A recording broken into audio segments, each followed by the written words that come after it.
And some cases stay with you because of the lives you save, others because of the lives you lose. But the rarest ones, the ones that haunt you forever, are the ones you can never explain. And this is the story of a child who should never have been in our hospital, a boy who appeared during a storm, who had no name, no record, and no family, and who vanished just as suddenly as he came. To this day, I don't know if he was ever alive at all. Hospitals are strange places at night, and most people think of them as sanctuaries, bright, sterile, full of answers. But when the halls go quiet, when the fluorescent lights flicker, and when the smell of antiseptic mixes with the heavy silence of the early morning, they feel different. Older, heavier. I've worked more night shifts than I can count. I've seen death, and I've seen miracles. I've seen children cling to life against impossible odds. But there's one night, one patient, one case that still wakes me up in a cold sweat years later. And it began with a storm, and it ended with a child who didn't belong. This is my most haunting case as a pediatric ER doctor. The night we admitted the boy who vanished from our hospital, and the hospital always felt different at night. During the day, the pediatric emergency department was alive with constant motion, the shuffle of tiny sneakers against linoleum, and the muffled cries of frightened children, the clipped voices of nurses and doctors barking instructions. But at night, when the fluorescent lights hummed in a strange and low rhythm and the hallways echoed too loudly, the hospital seemed to exhale something darker. Dr. Harris had been working the night shift for nearly a decade, and he liked to tell himself he was immune to the atmosphere. After all, medicine was about facts, numbers, charts, treatments. Not shadows, not whispers in the dark. But there were some nights, and especially when the rain drummed against the windows and the generators gave off their mechanical groans, that the hospital felt less like a place of healing and more like something alive and watching, waiting. That night was one of those nights. It was just after midnight when Harris leaned against the counter of the nurse's station, sipping lukewarm coffee, and the storm outside rattled the glass panels, throwing quick, jagged shadows across the tiled floor. The ER was unusually quiet for a Friday. No broken arms from playground falls, and no toddlers with fevers of unknown origin. For a brief moment, Harris allowed himself to think it might be an uneventful shift. "Don't say it," murmured Lena, one of the senior nurses, and as if she could read his thoughts. She was hunched over a chart, her dark hair pulled back in a messy bun. Every time someone thinks it's going to be a quiet night, and something comes through those doors, Harris gave her a tired smile. "Superstitious, Lena?" "Not superstitious," she replied without looking up, and experienced. The words hadn't fully left her mouth when the double doors at the far end of the ER slammed open. The paramedics rolled in a stretcher, and everything shifted, and the child on the gurney looked wrong. He couldn't have been older than 7.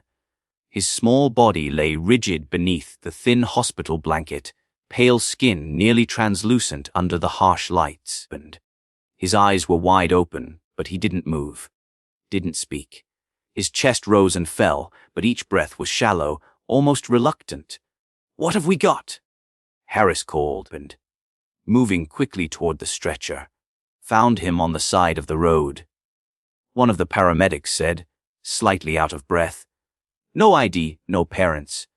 He was just standing there in the rain, and when we tried to ask his name, he wouldn't answer. Vitals. Stable, but he hasn't spoken a word."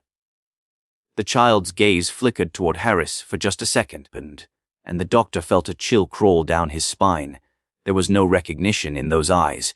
No fear, no confusion, not even exhaustion. Just emptiness, and "Let's get him into exam room 3, Harris said quickly. They wheeled the boy down the corridor. Harris followed, the sound of the stretcher wheels echoing unnaturally against the tiles, and he kept glancing at the boy, hoping for some flicker of emotion. Nothing, just those wide, unblinking eyes. Inside exam room 3, and Lena and 2 other nurses began their routine, checking vitals, taking temperature, preparing to draw blood. The boy didn't resist. He didn't flinch at the needle, didn't cry. It didn't even blink. Catatonic, Lena whispered. Maybe, Harris murmured, examining the chart. But something about the boy's stillness felt wrong, and like it wasn't born of trauma or shock. It was deliberate. "Hey, buddy," Harris said gently, crouching to the child's level, and "can you tell me your name?" The boy's lips didn't move. His gaze drifted away, toward the far corner of the room. Harris followed his eyes. The corner was empty, and just a shadow cast by the overhead light. But for a moment, just a fraction of a second, Harris thought he saw something shift in that shadow. He straightened quickly, masking his unease, and "Okay, let's run the standard panels. Bloodwork scans. Maybe we're looking at hypothermia or shock." As the nurses worked, Harris tried again. "Do you have parents, son, and do you know where you live?" This time the boy turned his head slowly and looked straight at him. His lips parted, and Harris leaned in, straining to hear the words. But the boy didn't speak, and instead he raised one small, trembling hand and pointed toward the glass observation window. Harris turned. The hallway outside was empty. When he looked back, and the boy was staring at him with an intensity that made Harris's chest tighten. Then, with slow, deliberate motion, the child reached for the bedside notepad and pen, and his small fingers gripped it awkwardly, and he scrawled something across the paper. Lena leaned in to look, but when she saw the writing, her face paled. It wasn't a name. It wasn't even words, and it was a symbol, a spiral, rough, jagged, drawn over and over until the page tore. The sound of rain against the windows grew louder, almost deafening. The fluorescent lights flickered, and Harris, for the first time in his career, felt something he couldn't explain settle over him. Fear. The spiral on the page seemed to move even though it was just ink.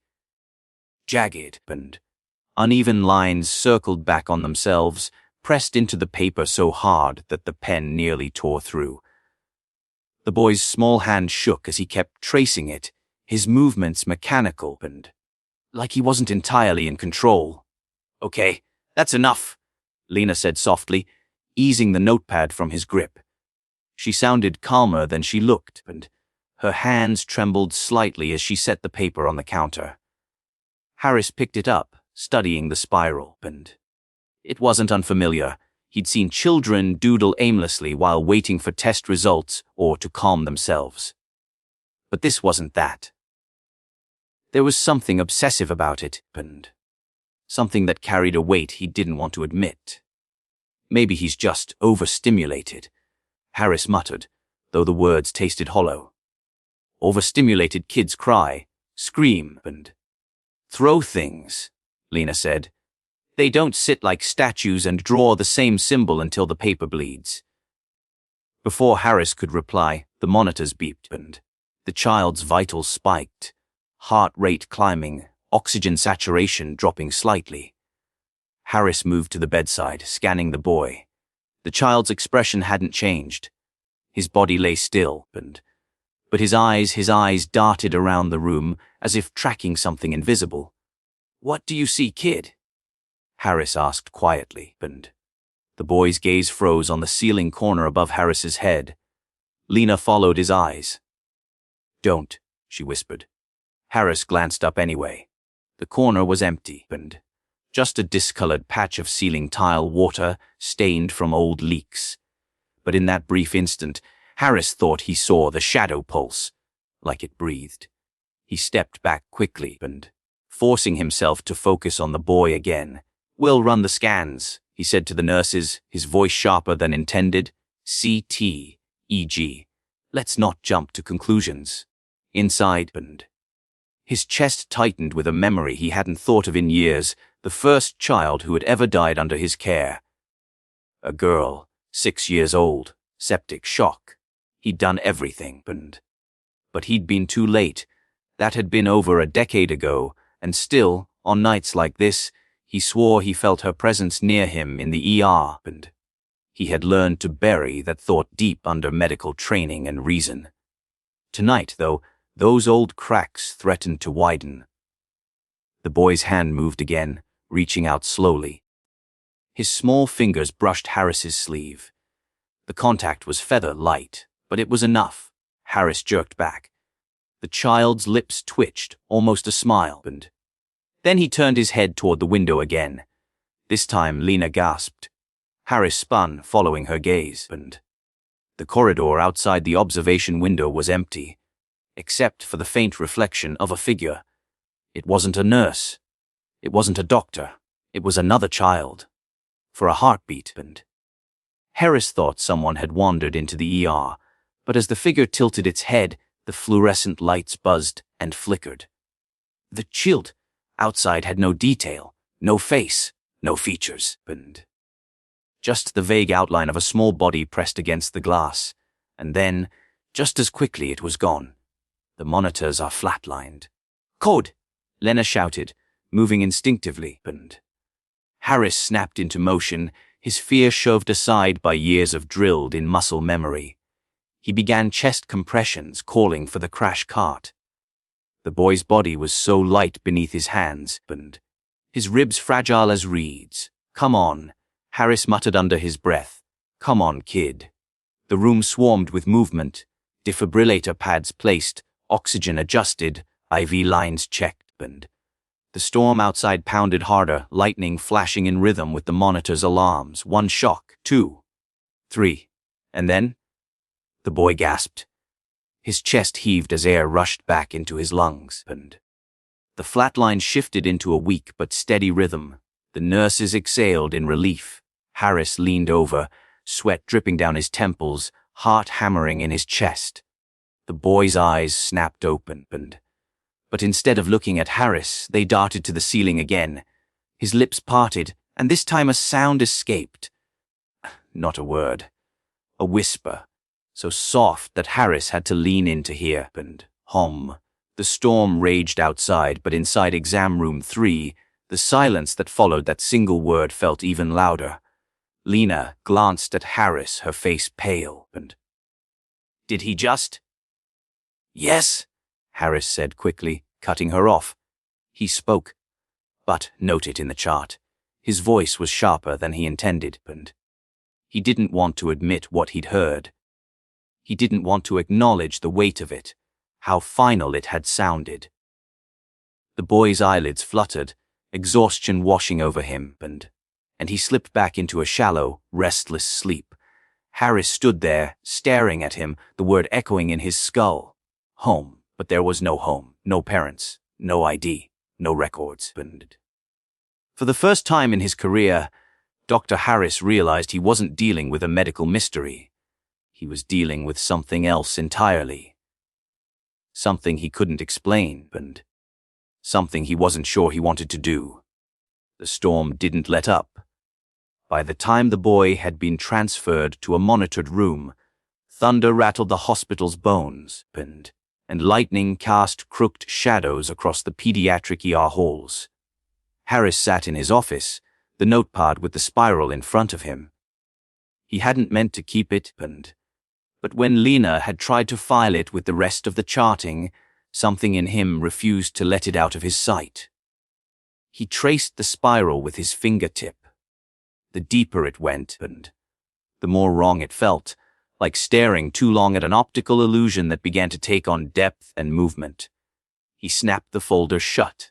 He was a doctor, not a priest, not a ghost hunter, and yet the boy's whisper still clung to his ears. Home. When Harris returned to the ward, the boy was still lying quietly, hooked up to monitors that beeped steadily, and his chest rising and falling in a shallow rhythm. Lena sat nearby, chart in hand, though her eyes lingered on the child more than the paperwork. "Any change?" Harris asked, She shook her head, and no movement, no speech. Just lying there. Harris studied him. The boy's face was oddly peaceful, his features fine and almost delicate. His wet hair had been combed back, and though no one could disguise how pale he looked, as though his blood had forgotten to flow beneath his skin. The strange thing was how the staff reacted to him. Nurses who'd been through traumas and burn victims, children coughing up blood. They could handle anything. But every time one of them entered this room, they lingered only as long as necessary. They moved quickly, quietly, and as though not to disturb something unseen. As Harris examined the IV site, one of the younger nurses, Ava, stepped in to check vitals. She placed the thermometer gently under the boy's arm, and Harris saw her hand tremble. "You all right?" Harris asked. "Yeah," Ava said too quickly. She glanced at the boy, then back at Harris, and "It's just, he keeps staring at me." "He hasn't moved," Harris said. "I know," she swallowed. "But it feels like he has." Harris wanted to dismiss it. Hallucinations, nerves, and the storm, lack of sleep. Hospitals played tricks on people. But before he could say so, the boy's eyes flicked open. He looked directly at Ava. She gasped and stepped back, and nearly dropping the thermometer. The boy didn't speak, didn't blink, just watched her.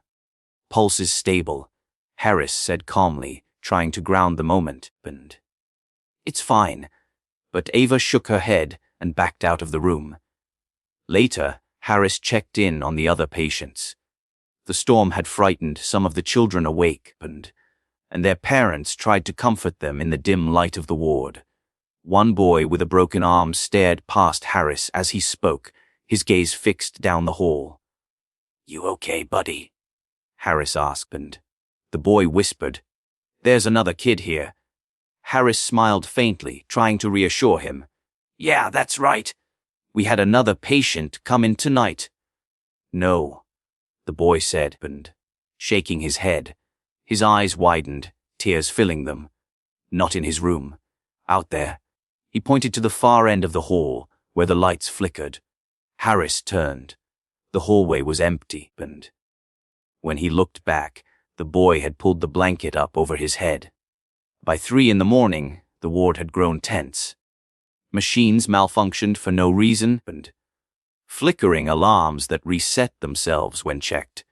One nurse claimed her charting disappeared from the system twice in a row, and replaced only by the spiral symbol repeating across the digital screen until she rebooted, and another nurse whispered that she heard a child laughing softly in the storage closet, but when she opened it, the room was dark and empty. Word spread quickly, the way it always did in hospitals, and even the skeptical staff avoided walking alone, and all the while the boy lay silent, motionless, eyes drifting between ceiling corners and empty spaces. Around 30:30, and Harris returned to check on him again. The storm had quieted slightly, leaving a heavy hush over the ER. He entered the boy's room, clipboard in hand, but froze when he saw what was on the wall, and the notepad was still on the counter where Harris had left it. But someone, or something, had drawn on the wall above the bed a spiral, perfect, etched in black marker, and circling over and over again until the lines thickened and warped into one another. Harris felt the air go thin. He turned to the boy. The child's hand still clutched the bedside pen, and "You can't," Harris began, his voice breaking. He took the pen gently, prying it from those small, cold fingers. "You're not supposed to." He trailed off, and realizing how absurd he sounded, the boy wasn't sedated, wasn't restrained. There was no reason he couldn't draw. And yet, the boy blinked once. Then, with sudden purpose, and he reached again for the notepad. Harris hesitated, but gave it to him. The boy scrawled slowly, hand shaking with effort. When he finished, and he slid the paper toward Harris and closed his eyes again. It wasn't a spiral this time. It was a single word, jagged letters scrawled in uneven strokes. SOME. By dawn, and Harris hadn't slept a minute. He sat in his office, staring at the paper. The boy hadn't spoken again, hadn't moved. But the ward was restless. The other children were unsettled, and their parents anxious, the staff whispering. And in his gut, Harris knew something was wrong. The boy wasn't just another patient. He was something else. And Harris had no idea how to treat him, and morning brought no relief. The storm had blown itself out, leaving the city damp and washed in a weak gray light, but inside the pediatric ER, the unease lingered, and the halls smelled faintly of disinfectant and damp clothes, but underneath was something heavier, something metallic. Dr. Harris sat at his desk with a coffee that had long gone cold, and the night pressed against him like a weight he couldn't shake. Every time he closed his eyes, he saw the boy's expressionless face, his pen scrawling the spiral, the single word, "Amomi." And at 7:00 a.m., the day staff began to file in bright scrubs, tired smiles, routines honed by repetition. For them, it was just another shift. They didn't know what the night had been, and Harris envied them, though part of him knew it wouldn't matter. Sooner or later, they'd feel it too.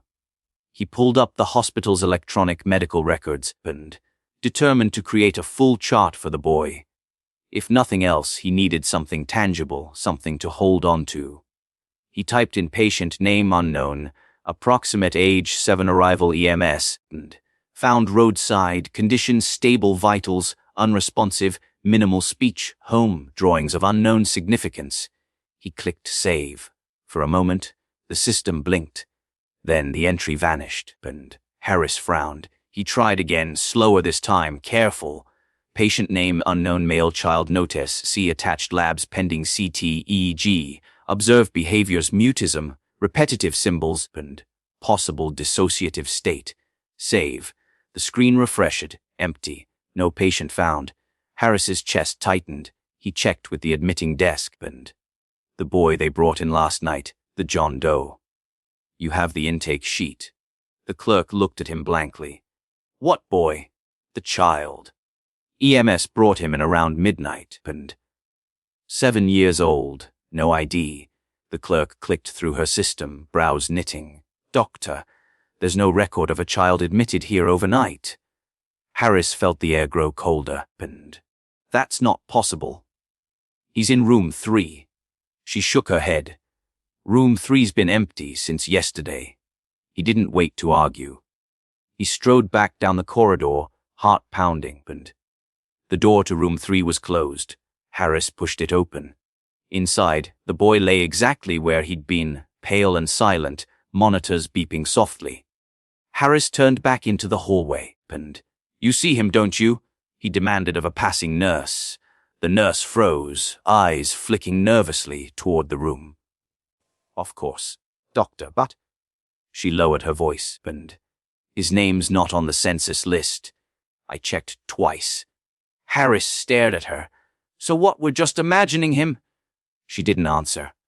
By mid-morning, whispers spread, and some staff claimed their rounds listed no patient in room 3. Others swore the boy wasn't on the census, but they'd seen him with their own eyes, and one orderly flat out refused to go near the room after swearing he'd seen 2 children lying in the bed at once, both with the same face. Determined, Harris went straight to radiology, and the scans they'd ordered overnight should have been uploaded by now. Do you have the CT and EEG results for the John Doe in the ER? Harris asked the tech. The tech frowned, and scrolling through the system. Doctor, we don't have any record of that request. That's not possible.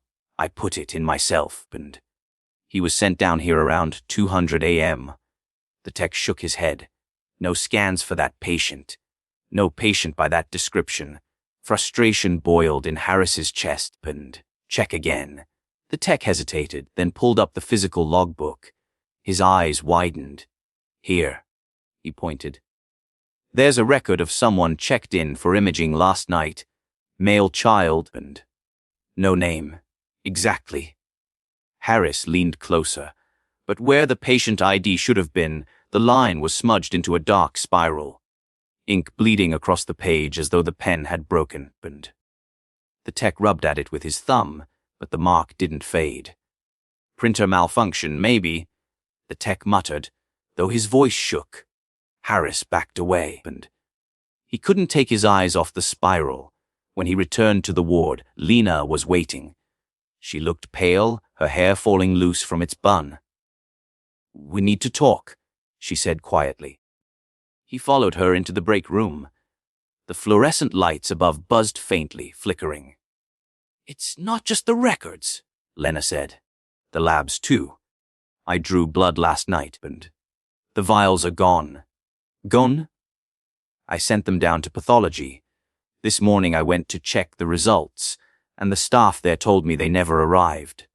I checked the cooler myself, and the rack was empty." Harris's stomach turned. "So what are you saying?" "I'm saying," she hesitated, glancing toward the hallway, and it's like the hospital itself is erasing him. The silence that followed was heavy. Harris wanted to argue. He wanted to tell her how ridiculous that sounded. But he couldn't, and not after the census list, not after the scans, not after the spiral. He rubbed his temples. "We'll keep him here, under observation, and we'll keep trying." Lena looked at him for a long moment. "Do you really believe this is just medicine anymore?" He didn't answer. That afternoon, Harris tried one last time, and he logged into the hospital system, determined to anchor the boy into reality. He entered every detail he could remember: height, weight, arrival time, even the boy's whispered word. This time, and the system froze completely. The screen flickered once, twice, and then, slowly, lines of text began to appear on their own. Not typed by Harris, not part of any program, just one word, and over again. Hum, hum, hum. The lights above him buzzed, then went out, plunging the office into shadow. Harris slammed the laptop shut, heart hammering, and when the lights flickered back, the office was empty, except for the spiral, now drawn faintly on the wall above his desk. By the end of his shift, Harris knew two things with certainty, and the boy existed. He had touched him, spoken to him, seen him breathe, but in the hospital's records, he didn't.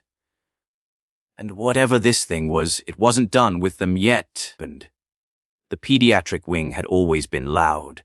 Even at night, even on the quietest shifts, there were always sounds. The beeping of IV pumps, the shuffle of nurses' shoes, and a cough echoing down the hallway, a child crying softly in their mother's arms. But now it was silent, too silent, by the second night after the boy's arrival, and the usual rhythm of the hospital had shifted into something wrong. Children who should have been sleeping were wide awake, staring at corners of their rooms, and parents whispered nervously to one another. Nurses worked quickly, speaking only in hushed voices as though afraid of being overheard. Harris felt it the moment he stepped onto the floor, and the air was heavy, humid, clinging to his skin. The overhead lights buzzed weakly, dimmer than they should have been. And then there were the whispers, and he heard them first while checking on a toddler with pneumonia, a faint hiss, almost like static, drifting from the hallway. He froze, listening, and home. The sound was gone as quickly as it came. The child's mother, seated by the bed, looked up sharply. "Did you hear that?" Harris forced a reassuring smile. Old building, and the vents carry sounds sometimes. But inside, his stomach knotted. By midnight, 3 different parents had reported strange occurrences, and "My son says there's another boy standing in his doorway," one mother told Lena, her voice trembling. "But when I checked, and the hall was empty." "My daughter woke up screaming," another said. "She said a boy was sitting on the end of her bed. I won't stop pointing at the ceiling," a father whispered, and his eyes wide. "He says the boy's up there." Harris tried to ground them all in reason. Children were imaginative. Hospitals were stressful. The storm the night before had unsettled everyone. But then he saw it himself. He was on his way back to the mysterious boy's room when he passed by room 12. Inside was a 5-year-old girl recovering from appendicitis. She was sitting up in bed, wide awake, her small hands gripping the blanket tightly. "Doctor," she whispered when she saw him. Harris stepped inside. "You should be resting, Is everything okay?" She pointed toward the corner of the room. At first, he saw nothing, just shadows. But then, in the dim light, he made out the faint shape of a child. A small figure, no taller than the girl, standing silently. The moment Harris moved closer, the shadow flickered and vanished. The girl whimpered, "He says he wants to go home." Harris felt the hair on his neck rise. "Did he tell you that?" She nodded, eyes wide. "He whispers it." He tucked her blanket tighter, forcing his hands not to shake. "Try to sleep. You're safe here." But even as he said it, he didn't believe it. The nurses noticed the changes too, Ava refused to enter room 3 again after claiming she'd felt a hand tug her hair when she leaned over the boy's bed. Another nurse reported seeing the boy's reflection in the medication room glass, even though he wasn't there. "It's like he's everywhere," Lena said grimly during their hurried break, not just in his room, in the whole ward. Harris rubbed his temples. "I need to transfer him. To where?" Lena snapped. "He doesn't exist in the system. There's no paperwork opened, no ID. He doesn't even have labs. We can't send him anywhere." "Then we call CPS, the police, somebody?" "And tell them what?" "That we're being haunted." Harris didn't answer, he stared at the coffee in his cup, dark and rippling slightly even though the table was still. At 2:00 a.m., the ward descended into chaos. It started with a scream, high-pitched, sharp, echoing through the corridor. Harris sprinted toward it, nurses rushing behind him. Room 9. A boy recovering from a car accident. His leg was in traction, his mother asleep in the chair beside him, the boy was thrashing, eyes wide with terror. "He's here! He's here!" he screamed. "Who's here?" Harris demanded, trying to calm him. "The boy." "He's standing by you." Harris froze. Slowly, he turned his head. The doorway was empty. But in the reflection of the window, he saw it. A small figure, standing right beside him. Before Harris could react, the lights flickered and went out, plunging the room into darkness. The monitors beeped wildly, alarms shrieking. Children all down the hall began crying at once, a chorus of terror that filled the ward. Parents shouted, nurses scrambled, flashlights clicked on, and above it all, Harris swore he heard it again, that faint, endless whisper, "Home, home." When the backup lights finally flickered on, Harris found himself in the middle of a ward filled with panic. Parents clutched their children, nurses moved from room to room, trying to calm the chaos, and at the center of it all was room 3. The boy lay silently in bed, eyes open, staring at the ceiling. A faint smile touched his lips, later, when the ward had quieted, Lena approached Harris. Her face was pale, eyes hollow from exhaustion. "This isn't sustainable," she said flatly. "The staff are terrified, the kids are seeing things. We can't keep him here." Harris wanted to agree, but he looked into room 3, at the small, pale figure lying so calmly, and something inside him whispered the truth he didn't want to admit. The boy wasn't just in room 3 anymore. He was everywhere, and the hospital would never be the same again. The ward was quieter the following night, but not in any way that comforted Harris. It was the silence of unease, like the pause before a storm. The boy in room 3 had not moved for hours, he lay still, his pale face upturned, lips parted as though in a faint smile. His monitors ticked steadily, though his breathing was almost imperceptible. Nurses avoided his room, making excuses, finding tasks elsewhere. Harris forced himself to check on him at 100 a.m. He told himself it was protocol. But the truth was, he needed to see the boy again, to prove to himself he was still real. The room was empty. The bed was neatly made, covers tucked as though no one had ever been there. Harris's heart hammered, and he checked the bathroom, empty. The corners of the room, nothing. He ran into the hall. Where is he? Harris barked at a nurse. Her face was drained of color, and he was just there. Chaos erupted. Staff combed every hallway, every closet, every stairwell. Parents held their children close as security guards searched the grounds. 2 hours later, Harris got the call. The boy had been found. In the morgue, Harris arrived with Lena at his side. The morgue was cold, dimly lit. A tech stood pale-faced, pointing toward a drawer. Opened. Were heard knocking. Harris pulled the drawer open. Inside lay the boy, eyes wide open, breathing, smiling. Harris staggered back, bile rising in his throat. The child sat up and, swinging his legs over the side of the drawer, as though it were perfectly normal.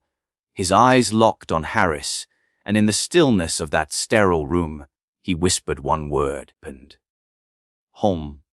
Then he lay back down, closing his eyes as if nothing had happened. No one spoke of the incident officially. There was no chart entry, no written report. How could there be? But every staff member who had been present knew what they had seen. The boy could not be contained. He could not be explained. And worse, he seemed to move freely between life and death, and existence and absence. By the end of the week, 3 more children in the ward had fallen ill inexplicably. Each one claimed to have spoken with the boy. Each one repeated the same word, and over, in weak whispers as their fevers climbed. Home, home, home. Harris didn't sleep for days. He buried himself in the hospital's old records, and digging through archives and forgotten case files. And then he found it, a case from 20 years earlier. A child, unidentified, admitted after being found wandering alone in a storm. Pale and silent, with eyes that seemed too old. The report ended abruptly.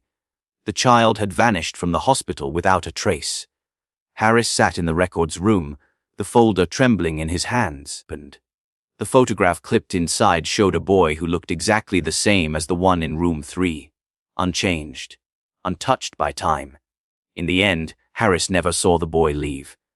One morning, and after a night of relentless whispering in the halls, after parents had begun demanding transfers, after nurses begged to be reassigned, Harris entered room 3 and found the bed empty once more, and this time, the boy never came back. There was no code, no search, no discovery in the morgue. The monitors were silent. The sheets were perfectly smooth, untouched, and it was as though the boy had never existed. But the hospital remembered. Children still spoke of him, sometimes waking in the night, claiming they saw a pale boy standing at the foot of their bed, and parents still shivered in certain hallways, feeling watched. Nurses refused to work alone during storms, and Harris, he carried the memory with him. Every time he treated a child in distress, and every time he held a tiny hand on his own, he wondered, where had the boy come from? What did home mean? And would he ever return? Years later, when Harris had long left the pediatric ER, and he would sometimes dream of the hospital, and in those dreams, in the sterile glow of fluorescent lights, he always saw him, the boy, silent, watching. The child who vanished but never truly left. Subscribe for more videos.